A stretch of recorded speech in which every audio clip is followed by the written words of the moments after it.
कहा था कि टेलर कितना अच्छा होगा, तो टेलर मुझे अपने आप नजर आ रहा है। इसलिए बंधुओं, चतुर्मास में हम बंध रहे हैं, आपको भी बंधना है। हम कुछ नहीं, हम ऐसे जो भी यहाँ पर आए हैं बंधुओं, जितने लोग बाहर से आए हुए हैं, सभी लोग अनुमोदना करने के लिए आए हैं कि साधु संतों की जितने आप लोग आए हैं, हम लोग जितनी साधना करेंगे, इसका दशांश हिस्सा आप सभी लोग लेकर के जाएंगे, क्योंकि आप उस वर्षा योग प्रतिष्ठापन में साधु संतों के योग धारण करने में आपकी अनुमोदना नहीं है।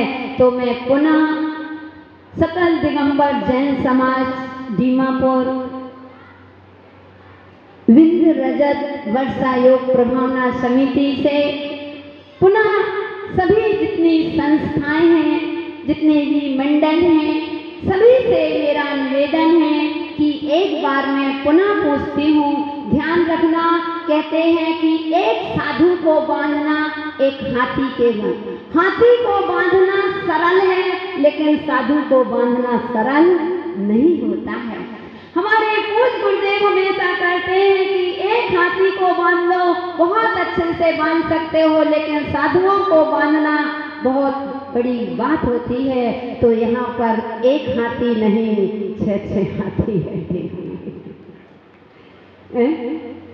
तो पुनः मेरा है, आप लोगों से पुनः पूछना चाहती हूँ कि क्या मैं चतुर्मास स्थापना करूं कि नहीं? हाथ उठा करके सुन। अरे जिसका तुम्हें था इंतजार, वो घड़ी आ गई, आ गई, वो घड़ी आ गई। तो बंधु, जब आप लोग इतने हर्षित हैं, तो गुरुजी ने, जो भी गुरुजी के पास गए थे, गुरुजी ने 95% आज्ञा दी थी, 100% आज्ञा नहीं दी थी। जसराज जी गए थे और भी लोग गए होंगे कि इनको 95% आज्ञा दी थी। इन्होंने कहा था कि गुरुजी 95 क्यों, पूरी 100% दो, 100% करो। तो गुरुजी ने कहा था कि 5% माता जी फाइनल करेंगे। तो बंधु, आपकी भक्ति, आपकी श्रद्धा और आपके विश्वास को देख करके आज हम आपको पूरी 100% आज्ञा दे रहे हैं।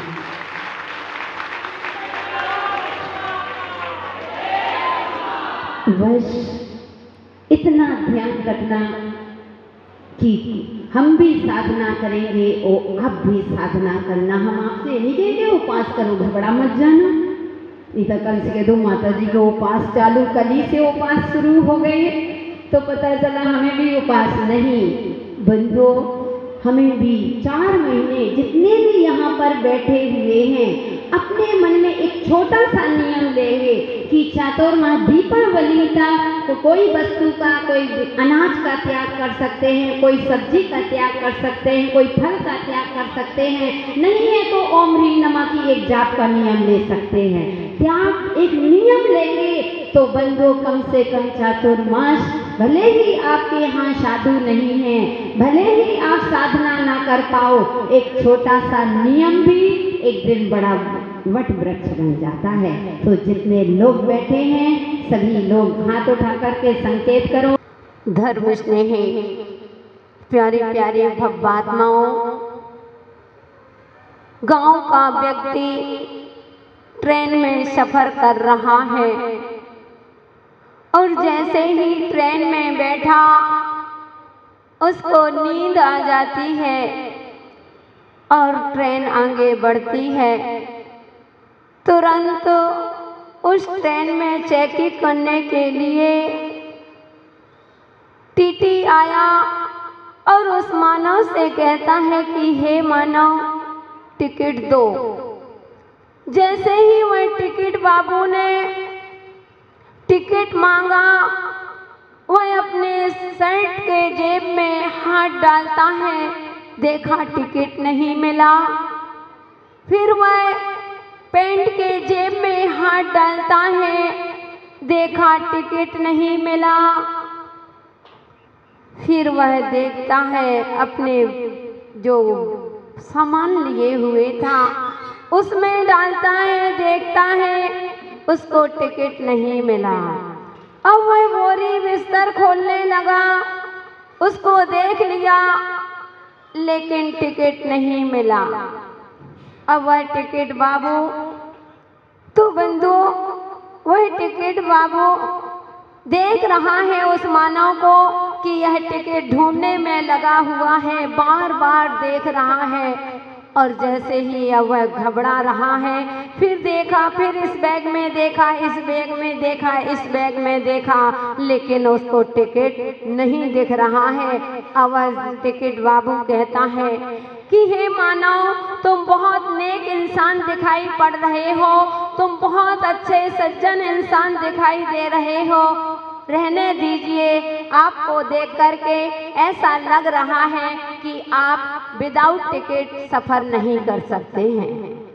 जैसे ही उसने कहा कि आप विदाउट टिकट सफ़र नहीं कर सकते हैं, इतना कहने पर वह मानव झुंझला करके और अपने वह टेंशन में था, वह झुंझलाता हुआ बोला टिकट बाबू से, जोर से कहता है कि अरे बाबू, विदाउट टिकट की चिंता यहाँ कौन कर रहा है? मैं तो टिकट इसलिए ढूंढ रहा हूँ कि आखिर मुझे जाना कहाँ है। मैं विदाउट टिकट की चिंता नहीं कर रहा हूँ, इसकी मुझे चिंता नहीं।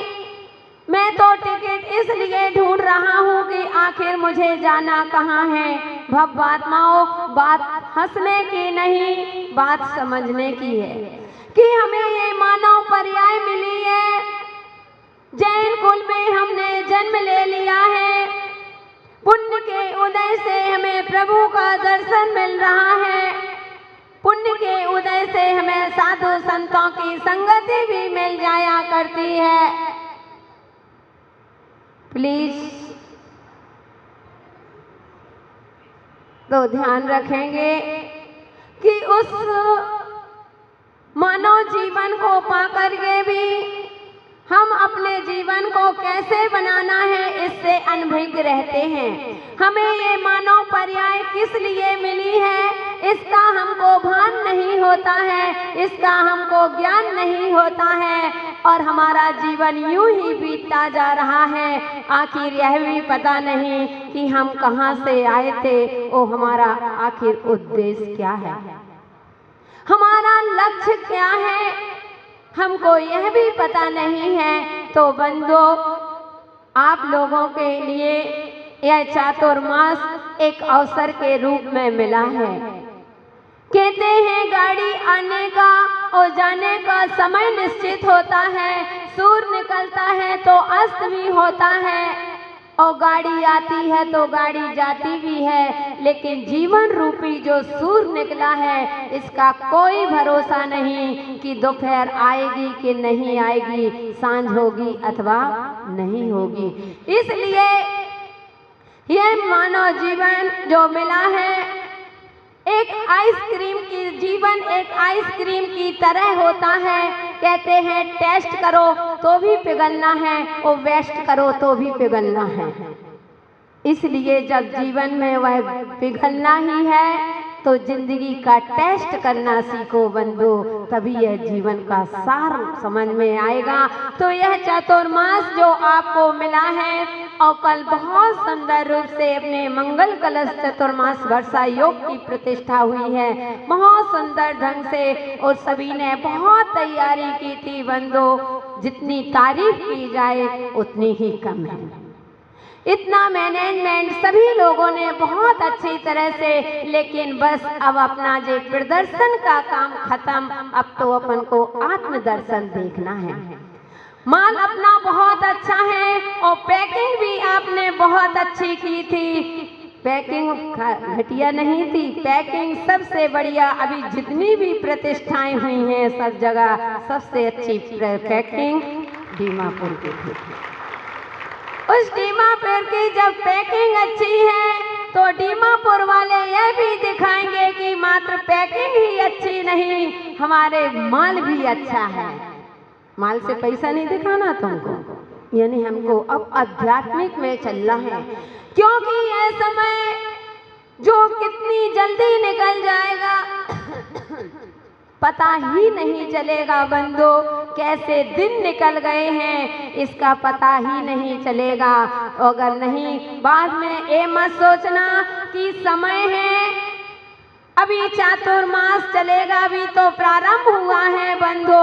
हमने बताया कोई भरोसा नहीं, कहीं ऐसा ना हो कि वह मानव एक रास्ते पर जा रहा था और देखा कि अचानक उसको एक आभा दिखती है।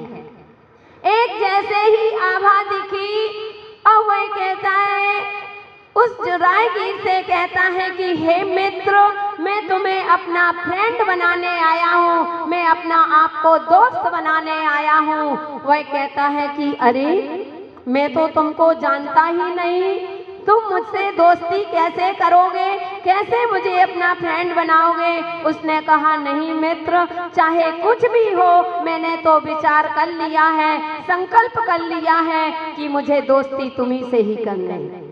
तो उसने कहा पहले अपना नाम तो बताओ, क्योंकि बंधुओं जब तक परिचय नहीं होता, जब तक प्रीति नहीं होती, और जब तक प्रीति नहीं होती जब तक प्राप्ति नहीं होती। जब आप मेरे को नहीं जानते थे, परिचय नहीं था, कोई भी प्रीति नहीं, कौन माता जी है, ठीक है नाम सुना है कि वहाँ है, लेकिन परिचय नहीं था तो प्रीति भी नहीं थी, और प्रीति नहीं थी तो आपको प्राप्ति भी नहीं। लेकिन अब परिचय हो गया, परिचय के साथ साथ आपको हमसे प्रीति भी हुई, और प्रीति हो गई तो आपको प्राप्ति जरूर से होगी।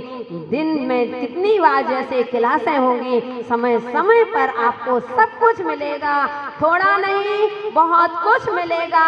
मात्र अपने पात्र को अब शुद्ध करना है, पात्र को अच्छी तरह से रखना है। तो वह मानव कहता है कि मुझे तुम्हारा परिचय मालूम नहीं, मैं बिना परिचय के तुमसे कैसे दोस्ती करूं, पहले अपना नाम बताओ। बंधु जैसे ही नाम सुनता है, नाम सुन करके वह घबरा जाता है। वह कहता है कि मेरा नाम यमराज है। क्या नाम है? यमराज। तो उसने वह राहगीर कहता है नहीं नहीं, माफ करिएगा, मैं आपको अपना दोस्त नहीं बना सकता हूँ, मुझे आपसे दोस्ती नहीं करना। आपसे भी कोई कहे यमराज से दोस्ती करोगे क्या? कोई नहीं करना चाहता। तो उसने कहा कि नहीं मित्र, तुम बनाओ या ना बनाओ, मैंने तो तुमको अपना मित्र बना लिया है। उसने कहा ठीक है मित्र, अगर तुमने बनाया तो एक बात संकेत कर ध्यान रखना, इतना प्रॉमिस करना पड़ेगा कि जब तुम आओ तो मुझे पहले से संकेत कर देना, तो मैं कम से कम 4 महीने में धर्म ध्यान कर लूँगा, कुछ दान पुण्य कर लूँगा, कुछ अपने जीवन में मंगल कलश लेकर के अपने जीवन का मंगल कर लूँगा, अपने परिवार का मंगल कर लूँगा, कुछ दीप प्रज्वलन करके अपने जीवन में अंधकार को हटा करके ज्ञान की ज्योति पे जला लूँगा। लेकिन मित्र आना तो बता करके आना। उसने प्रॉमिस कर लिया, ठीक है मित्र, मैं तुमको वचन देता हूँ, जब भी आऊँगा तो तुम्हें बिना संकेत करे नहीं आऊँगा। बंधु वह चले जाते हैं, वह मित्र अलग और वह मित्र अलग।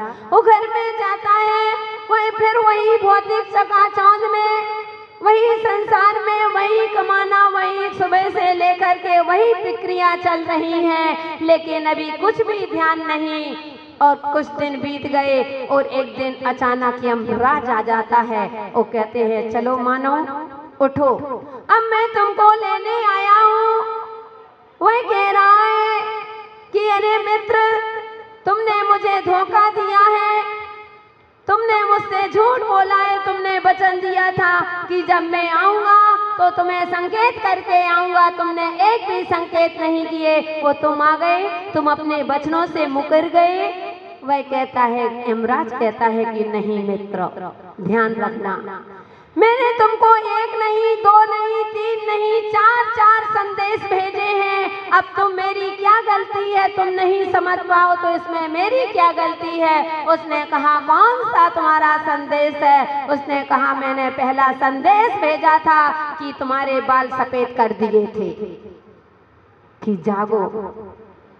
बाल सफेद बुंदेलखंड में कहते हैं भोजन करो और चावल लास्ट में आए। अब इसके बाद तुम्हें कोई ना पूरी मिलने वाली, ना अचार मिलने वाला, ना मुक्ति, कुछ नहीं मिलने। यानी मैंने तुम्हारे सफेद बाल करा दिए। जीवन का भरोसा नहीं। पहले के समय में एक बाल सफेद देखते थे बैराग हो जाता था, अब मैंने तुम्हारे पूरे बाल सफेद कर दिए। अब धर्म ध्यान कर लो जितना समय बचा, लेकिन मित्र तुम मुझसे ज्यादा होशियार निकले कि तुम ड्राई करा के आ गए। क्या करा दे, काले बाल करा के आ गए, मेरी क्या गलती? नहीं समझे। मैंने दूसरा संदेश भेजा था कि तुम्हारे आंखों से दिखना कम हो गया था, कि अब आंखों से कम दिखने लगा है। अब भगवान का भक्ति करो, अब धर्म ध्यान करो। लेकिन तुम मुझसे ज्यादा होशियार निकले मित्र। पहले तो 2 आंखें थी, अब 4 हो गई। तुम भूल गए। मैंने तीसरा संदेश दिया था कि तुम्हारे दांत को तोड़ दिया था, तो तुम जाकर के 32 लगवा करके आ गए। अब मेरी क्या गया। ओ मैंने चौथा संदेश दिया था, घुटनों में दर्द कर दिया था, कमर में दर्द कर दिया था कि अब कमाई का समय नहीं है, अब धर्म ध्यान का सीजन है, धर्म ध्यान करिए। लेकिन तुम जो मंदिर आ रहे थे वह भी छोड़ दिया। वो ज्यादा से हुआ तो 4 व्हीलर 2 व्हीलर का सहारा ले लिया। मित्र अब मेरी क्या गलती इसमें? तो बंधु आखिर में वह बहुत गिड़गिड़ाता है कि मित्र कुछ दिन का समय दे दो, मुझे धर्म ध्यान कर लेने दो। लेकिन बंधु वहाँ कुछ भी नहीं चलता है। इसी प्रकार से बंधु बहुत सारे लोगों के पहला संदेश भी आ गया होगा कि बाल सफेद हो गए होंगे। दूसरा संदेश भी आ चुका है कि आंखों से कम दिखाई दे रहा है, रोशनी कम हो गई। तीसरे दांत भी निकल गए हैं कि धर्म ध्यान करो। और चौथा संदेश घुटनों का भी आ चुका है कि घुटनों में दर्द हो गया है, कमर में दर्द होने लगा है। अब धर्म ध्यान करो, अब मात्र धन धन की कमाई में मत लगे रहो, मनी मनी मनी में मत लगे रहो। तो बंधु ऐसे ही तो जिनके जो भी संकेत आए हैं, मेरा यह कहना है कि कोई भरोसा नहीं है जीवन का। इसलिए आप लोगों ने जो धर्म ध्यान का सीजन का बंधु मुख्य कलश सभी की भावना होती है, और यह चातुर्मास एक पुण्य की कमाई होगी।